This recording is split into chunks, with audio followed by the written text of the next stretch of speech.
Hey everybody, Qroo here. Today I'm going to be talking about how to say before and after things happen in Spanish. And I know that sounds really simple. You're like, how long is this video really going to be, Paul? Well, it gets a little bit more complex than you may think because the subjunctive is going to be in some of these clauses. Yes, the subjunctive, if you watch my videos for any length of time, you hear me talk about it all the time. It is the keystone to mastering Spanish. And if you've been avoiding it, you're just doing yourself a disservice, all right? We're not going to avoid it today. All right. Now we're going to start, really simple. I'm going to give you some simple formulas here because I think formulas are an easy way to remember how to use things, and you can plug it in your Spanish. And we're just going to have like before some noun, like before the event, before work, and after some noun. So these are our formulas. Antes de plus a noun is before, okay? Before work would be antes de trabajo. Now you'll notice it's del, and that's because de and el together become del. Now, if it was a feminine noun, we don't do that. Before class, antes de la clase. Now our formula for after is después de plus noun. So go ahead and say after work. Después de trabajo. Do you remember del? I hope so because we just talked about it. After class. Después de la clase. See, that's pretty easy. I don't think you're going to have any trouble using that particular little construction. But let's go ahead and get into verbs. And this is where things get a little bit more complex. I'm going to start with before. And these are our patterns. Antes de plus infinitive and antes de que plus subjunctive. Now the infinitive is the unconjugated form of a verb, like comer is to eat. So when you see that in a formula, you're just going to drop in that infinitive. And when you see plus subjunctive, that means whatever verb is coming after has to be conjugated in the subjunctive.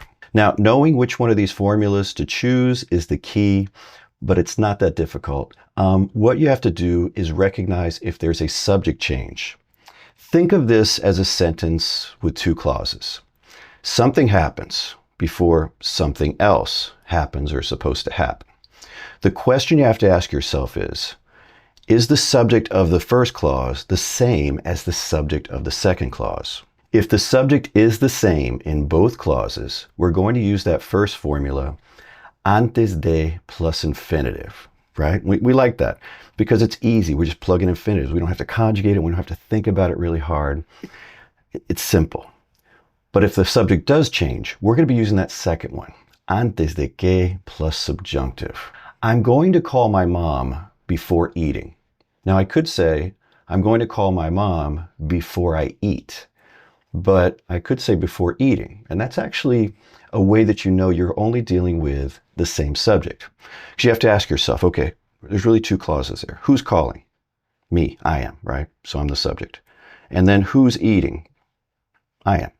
Same person, right? Me. That's why we're just going to use antes de plus infinitive. Voy a llamar a mi mamá antes de comer.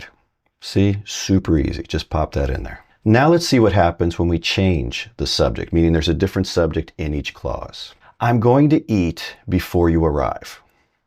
Who's the subject of the first clause? I am, right? I'm going to eat. Who's the subject of the second clause? You, before you arrive. So we're going to have to use that second construction I showed you, antes de que plus subjunctive. Voy a comer antes de que llegues. And see, it's llegues. That comes from the verb llegar. And it's in the subjunctive, meaning the conjugation. Now, if you're not familiar with the subjunctive, just think of it as a different set of conjugations that are triggered by certain grammatical constructions. We call those subjunctive triggers.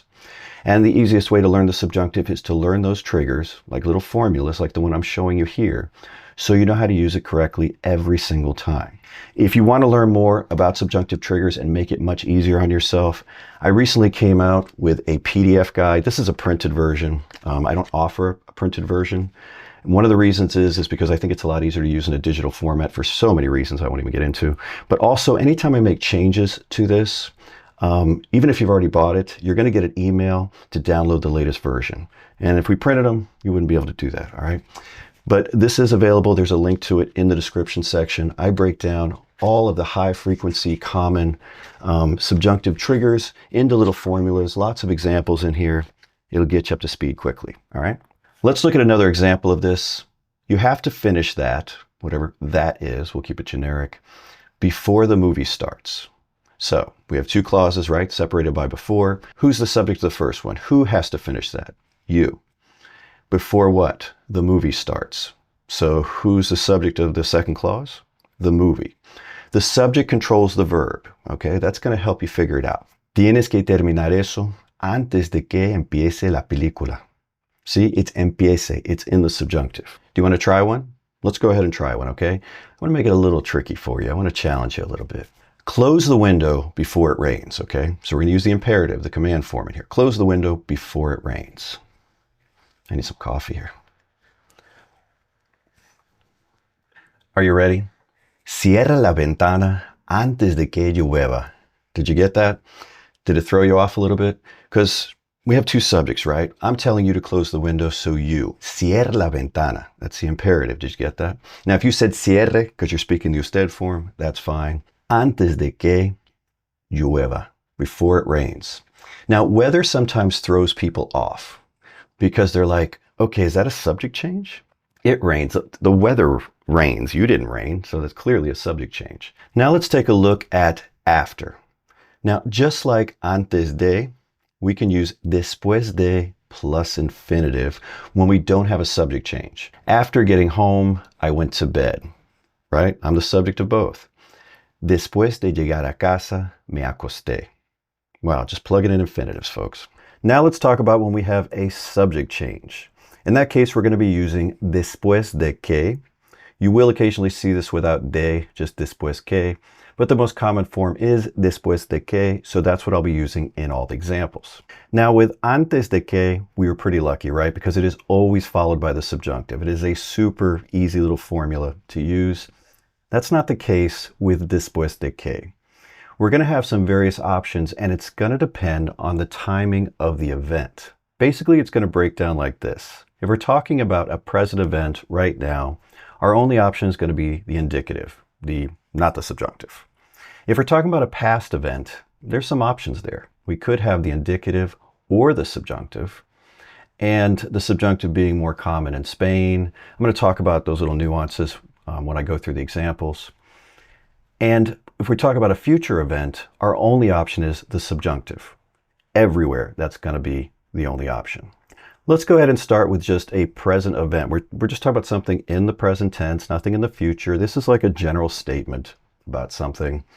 After the alarm goes off, I get up. Después de que suena el despertador, me levanto. See, that's indicative. Present tense, indicative. Probably should have led with that, but you got it, right? Now let's talk about something in the past. And here we have two options. It could be indicative, it could be subjunctive, and there's no change in meaning. Now regionally, one is often preferred over the other, with the subjunctive being more common in Spain than say in Latin America, but you'll still see it in Latin America, especially in journalism. When I'm reading the online papers, from Mexico, they really like to use the subjunctive after después de que, even with past occurred events. I called you after you got home, right? We have two subjects there, I and you. Te llamé después de que llegaste a casa. That's a possibility. Or we could follow it up with the subjunctive. Since we're in the past tense, it's going to be the imperfect subjunctive. Te llamé después de que llegaras a casa. Same meaning, both are correct. Now let's talk about a future event. When we're talking about a future event, the subjunctive is our only option. We will begin after everyone arrives. Empezaremos después de que lleguen todos. See, it's lleguen. It's in the subjunctive, and that is our only option here. I'm going to give you one more example because it's a little bit different. It's still along the future lines. I'll call you after Carlos arrives. Te llamo después de que llegue Carlos. Now in that one, I'm using the subjunctive, right? That's what we expected. But way up there in front, I didn't use the future tense. I used the present tense. And that's important to point out because Spanish does that a lot. They use the present tense, especially when we're linking with the time, that it's clear it's something in the future, where we only use the future. They'll use the present. For example, if I'm going to say, hey, we'll see each other tomorrow. In Spanish, I'm just going to use the plain old present tense. Nos vemos mañana. That's it. So just because you're not seeing the future tense doesn't mean it's not going to use the subjunctive because we're clearly talking about a future event. So really focus on that. Well, that's the end of the video. I hope you enjoyed it. If you did, don't forget to give it a thumbs up.